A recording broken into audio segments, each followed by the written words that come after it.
as well as some of the media systems within the classrooms with that $1 million.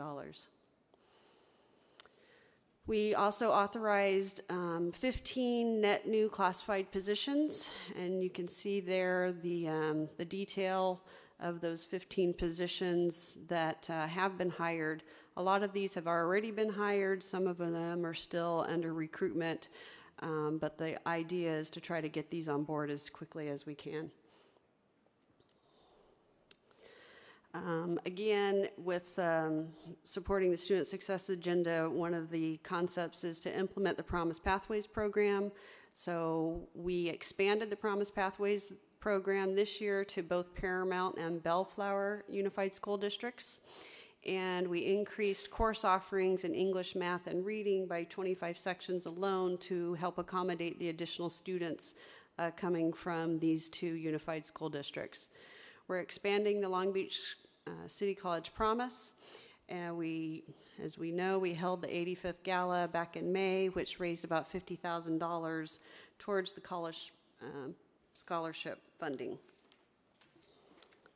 The next board goal is supporting the career technical education, workforce development, and economic development agendas.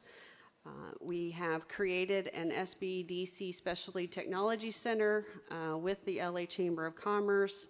We're becoming the regional center for the SBDC. And again, we received a truck driver training grant for about $220,000.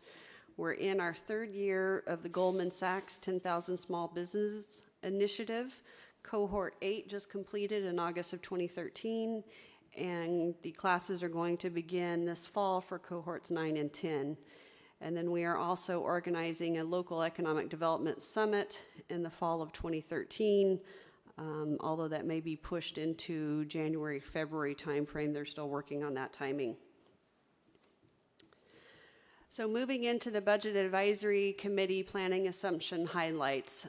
The first overarching highlight is that there will be budget redirections and potential reductions in response to the state's budget impact and the priority that was identified by our College Planning Committee. And that priority was to improve rates of student success. So it's a very broad overarching priority, and everything that we're doing is geared towards that. Our FTES target is set at 20,400.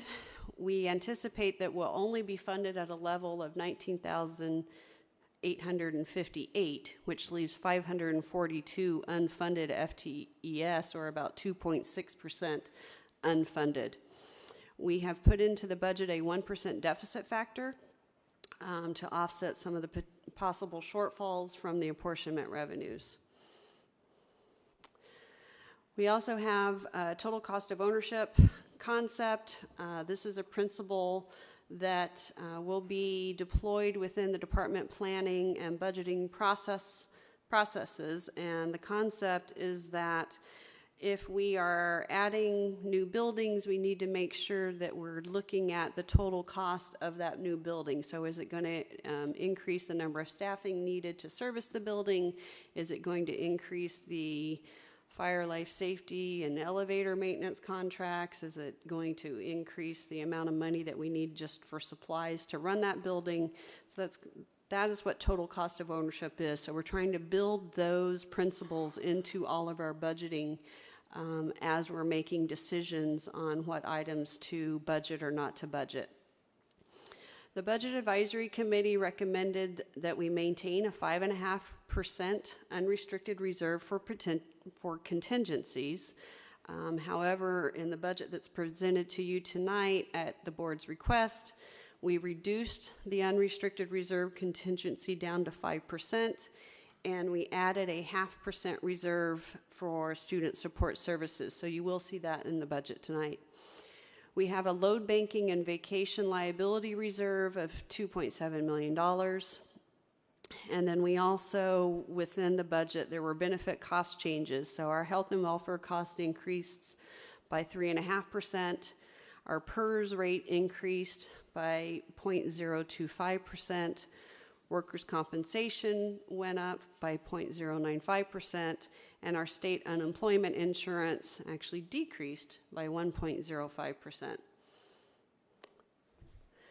So moving into the full-time equivalent students, the history and the projection. So you see here that back in 07-08, we were at our peak when we served 21,529 full-time equivalent students.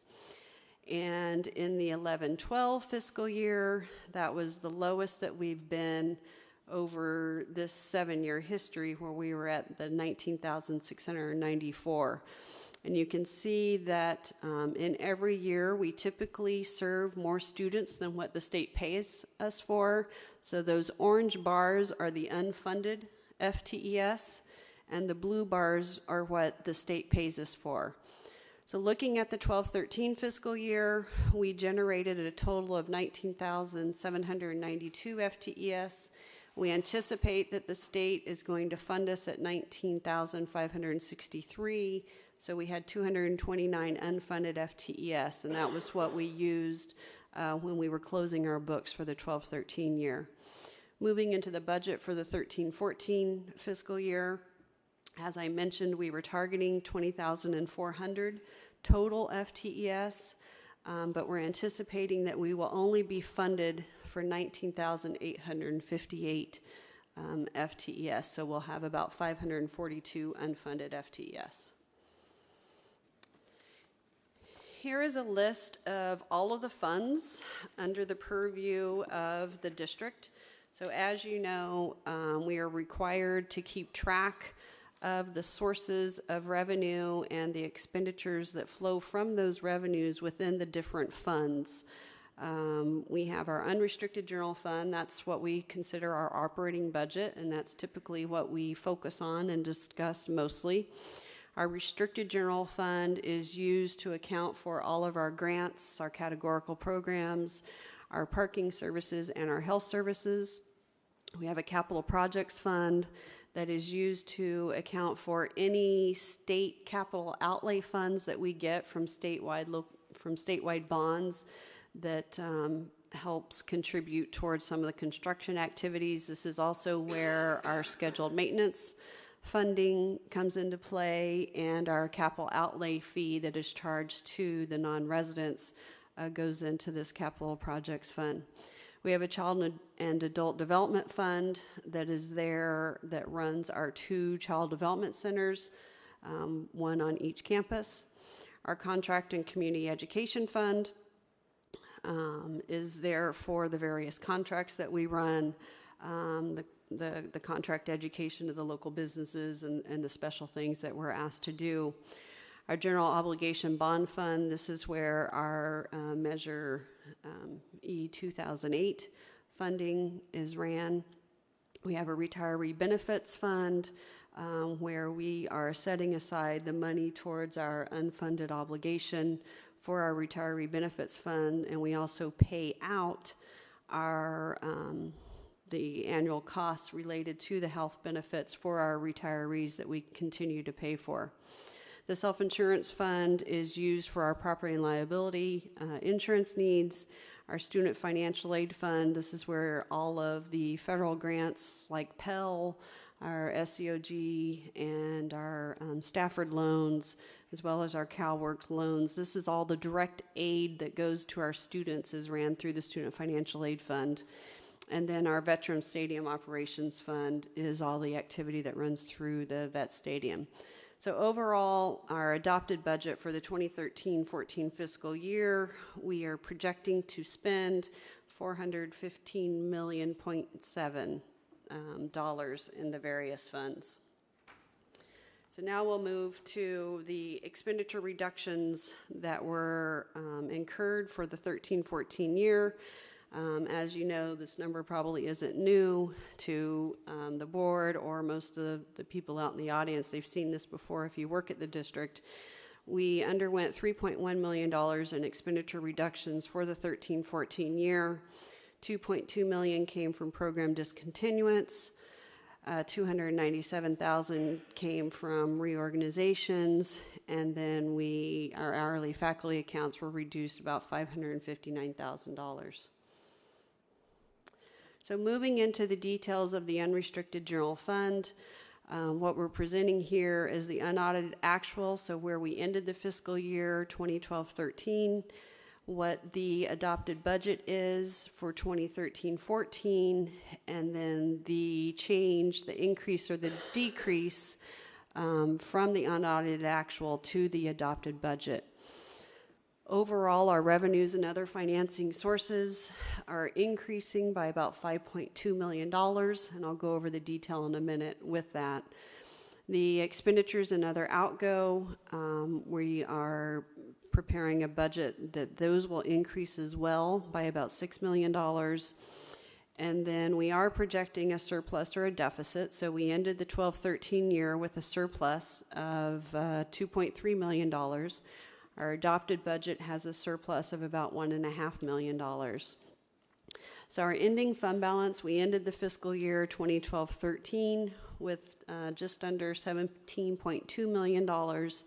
What we've built into the adopted budget, we're anticipating that the fund balance would be $18.7 million at the end of June 30th, 2014.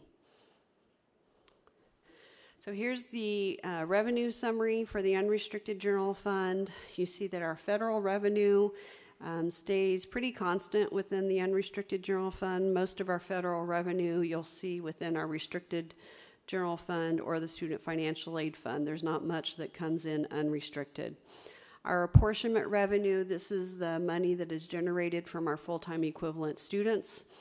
So in 12-13, we received $92.4 million in apportionment revenue. We've built into the budget that we're going to receive $97.5 million for an increase in apportionment revenue of $5 million.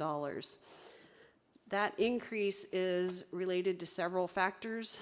As I mentioned, $1.3 million has been built in for access or restoration. Another $1.5 million is related to COLA, the cost of living adjustment.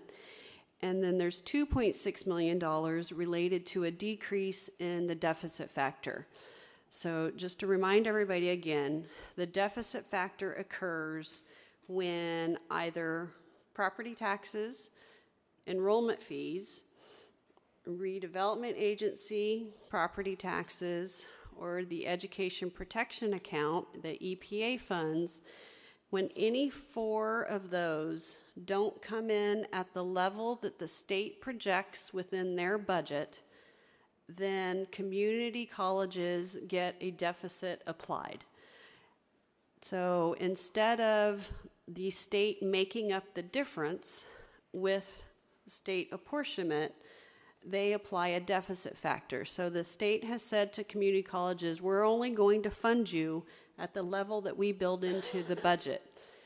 And so since there's an inverse relationship between what we receive locally in property taxes and what we receive locally in enrollment fees with the amount of money that the state provides us, if the state budget doesn't come in at the level, then they apply a deficit factor. To try to simplify that, let's just assume that we're supposed to receive $100 million. If we receive $5 million in enrollment fees and $5 million in property taxes, then the state is supposed to pay us $90 million. But if on a statewide level, our enrollment fees came in at $5 million, but the property taxes only came in at $3 million, so there's a $2 million shortfall. The state doesn't make it up and give us $87 million. They still only provide us with $85 million. So that would be about a 2% deficit factor that they would apply. In 12-13, the deficit factor that we have here in our unaudited actuals is at 3.7%. That's the highest that has been applied. And you may remember that in January, it was at 6.6%. In June, it was at 4.7%. And then on August 6th, it came down to 3.7%. So it's a constantly changing amount that the state gives us. We built into the budget only 1%. So the difference between that 3.7% that the state applied to the 12-13 year, and our budgeted 1% is providing us with an additional $2.6 million. Under the other state line item, we're projecting that to increase by about $545,000 over what we received in 12-13, and that's primarily related to our mandated cost revenue. And then they're moving to our local revenues. Not much of a change there, only about a $70,000 decrease from what we received in 12-13 to what we're budgeting in 13-14. And under our other sources, you see that we're projecting to receive about $302,000 less than what we received in the 12-13 year. So overall, our adopted budget has $104.7 million in total revenues that we're projecting.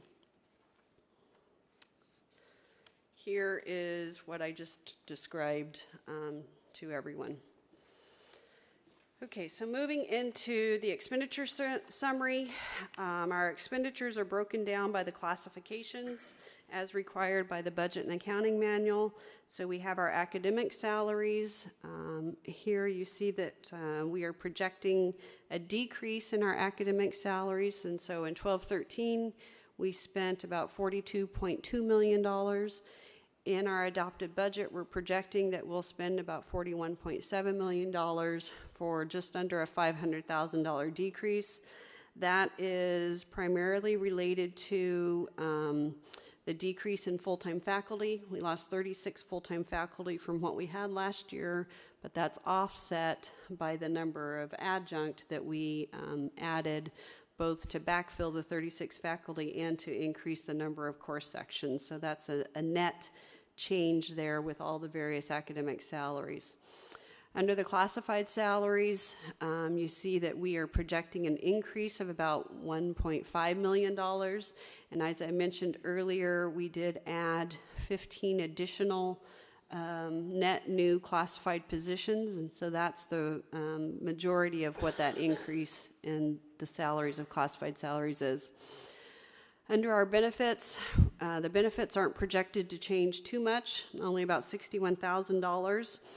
And again, benefits are a function of the salaries.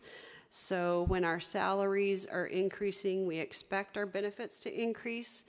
And they didn't increase as much, primarily because we had an increase in our part-time faculty, which don't receive health and welfare benefits, and so the benefit rates don't increase by a corresponding percentage there. Under our supplies, we are projecting about $98,000 more for supplies, and this is both increase in some instructional supplies as well as some of our custodial supplies for the new buildings that have come online. Our services area, you see that this area is where one of the larger increases in cost is. It's about $3.1 million. More than half of that, $1.7 million, is related to election expenses, and then there is an increase in the budget for the utilities due to the new budgets that are coming online in the 2013-14 fiscal year. New buildings, I think I said budget, sorry.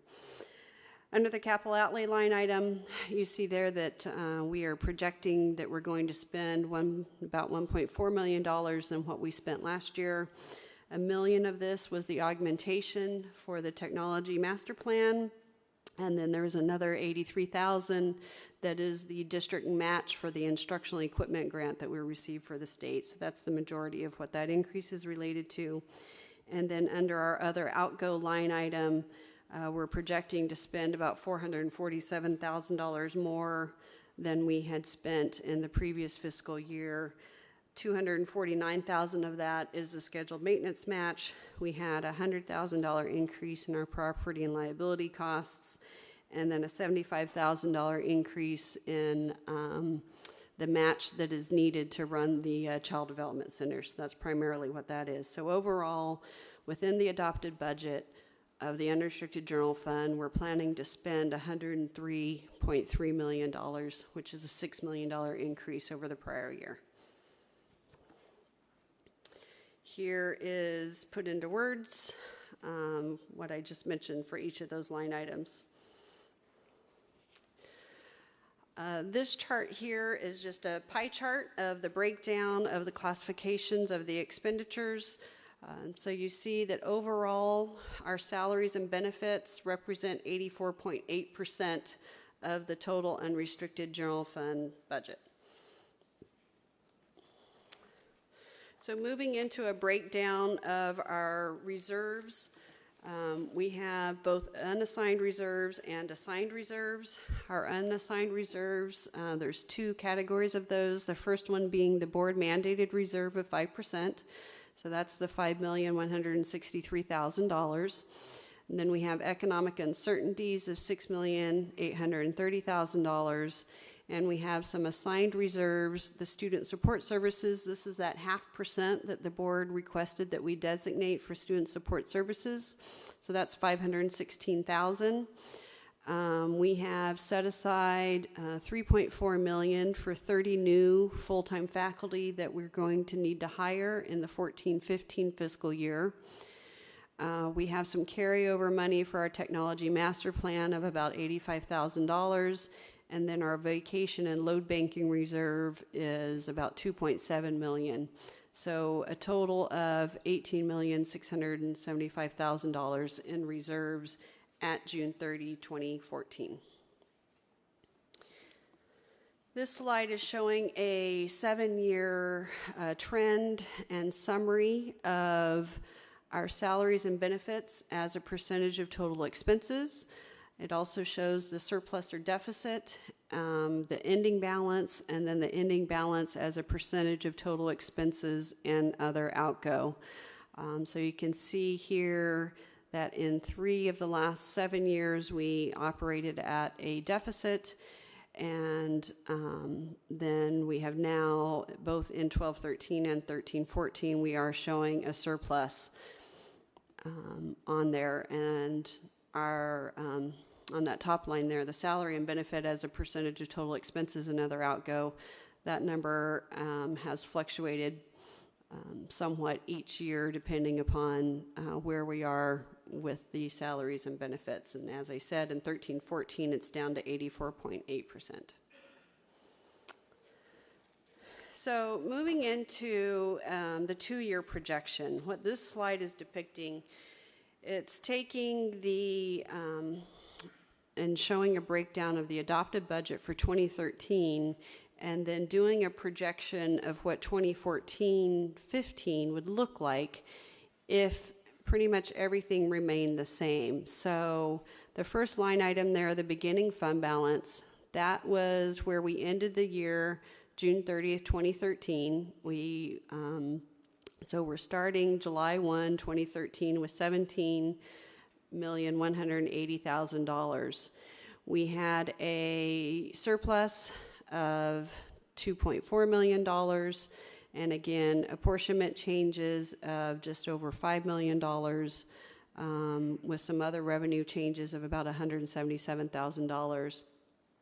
We put into the 13-14 budget new faculty. And so remember I said that we have 17 new faculty built into the budget for 13-14, and then in 14-15 we're going to need to hire 30 new full-time faculty. There were some other salary and benefit changes that occurred during the 13-14 year, and then some other expenditure changes of about $5 million, so that the budget that we're presenting to you with everything that I just explained has a surplus of just under $1.5 million, or an ending fund balance of the $18,675,000. So if you take that $18,675,000, move that into 14-15.